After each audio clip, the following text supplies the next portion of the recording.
Salam sejahtera bagi kita semua. Saya, Laura Gracia Artauli Sagala, ingin menyampaikan tentang perjanjian konferensi meja bundar.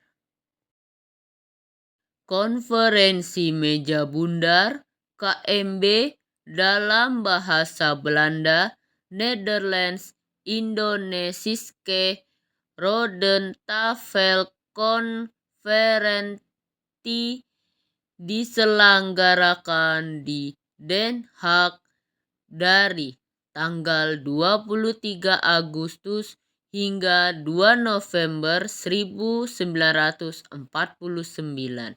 antara perwakilan Kerajaan Belanda, Republik Indonesia, dan Majelis Permusyawaratan Federal yang mewakili berbagai negara bagian yang didirikan Belanda di Kepulauan Indonesia.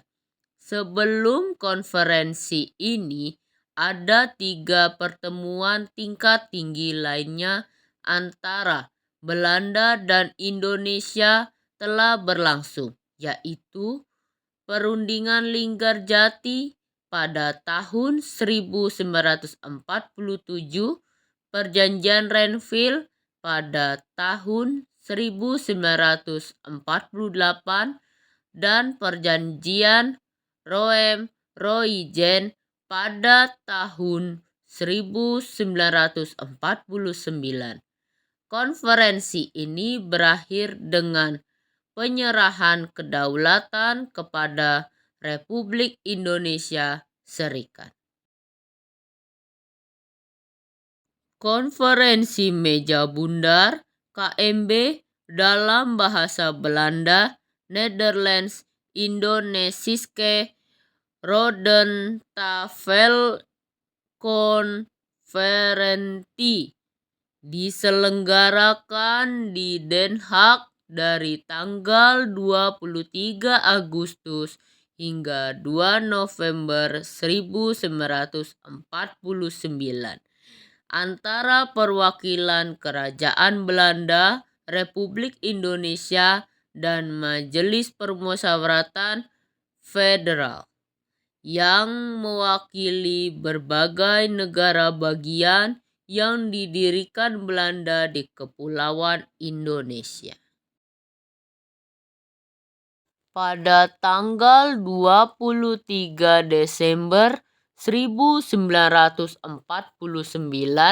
pimpinan Kabinet RIS yakni Muhammad Hatta bertolak ke Den Haag, Belanda untuk menandatangani pengakuan kedaulatan pada 27 Desember 1949.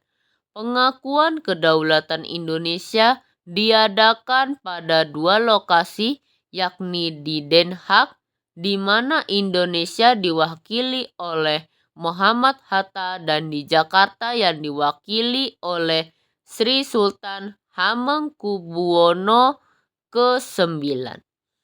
Untuk lebih jelasnya, KMB dihadiri oleh perwakilan dari Indonesia, perwakilan pihak BFO, delegasi Belanda, serta perwakilan PBB. Inilah 13 tokoh-tokoh yang terlibat dalam KMB. Muhammad Hatta, pemimpin delegasi Indonesia. Muhammad Roem, wakil pimpinan delegasi Indonesia. Profesor Dr. Supomo, anggota KMB. Ali Sastroamijojo, anggota KMB. Dr. Johannes Leimena, anggota KMB. Kolonel TB Simatupang, anggota KMB. Suyono Hadinoto, anggota KMB. Dr. Sumitro Jojo Hadikusumo, anggota KMB.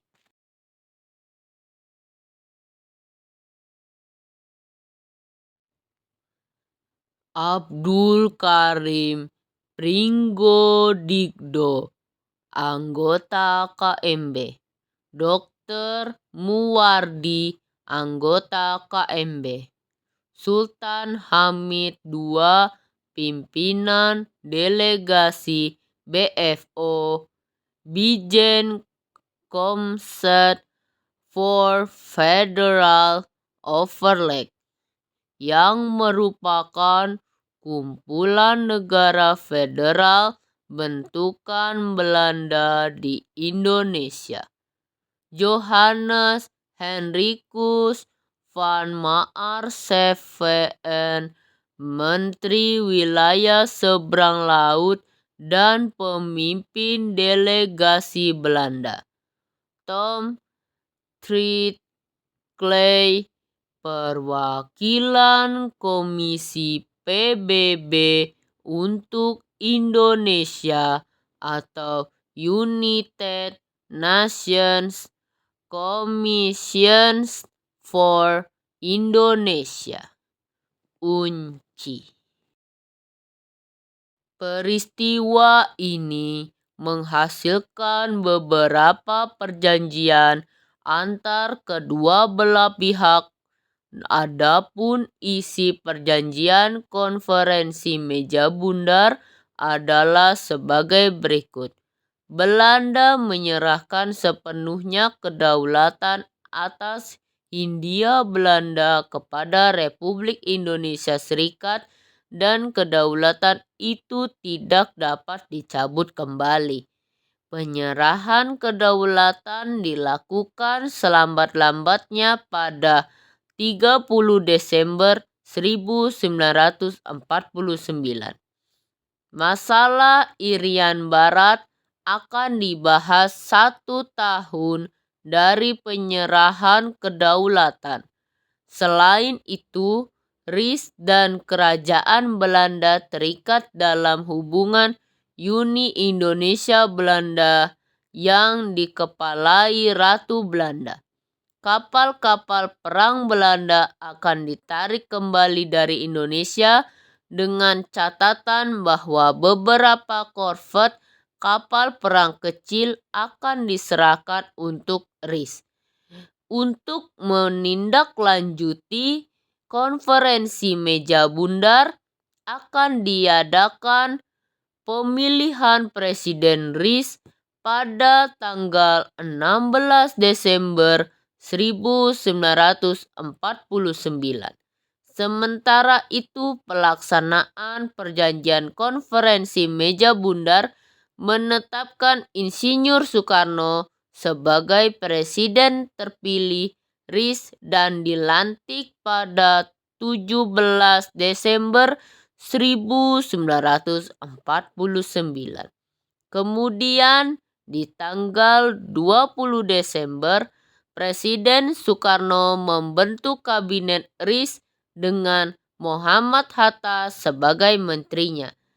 Penyerahan kedaulatan oleh Belanda kepada Indonesia dilakukan oleh Perdana Menteri Willem Drees kepada Perdana Menteri Muhammad Hatta pada 27 Desember 1949 di Den Haag.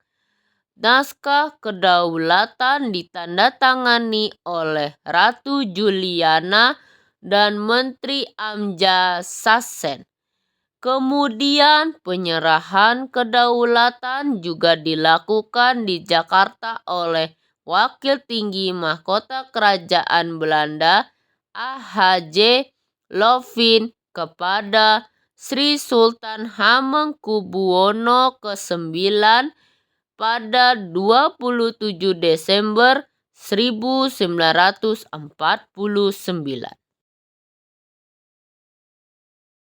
Sekian dari pembahasan saya tentang perjanjian konferensi meja bundar.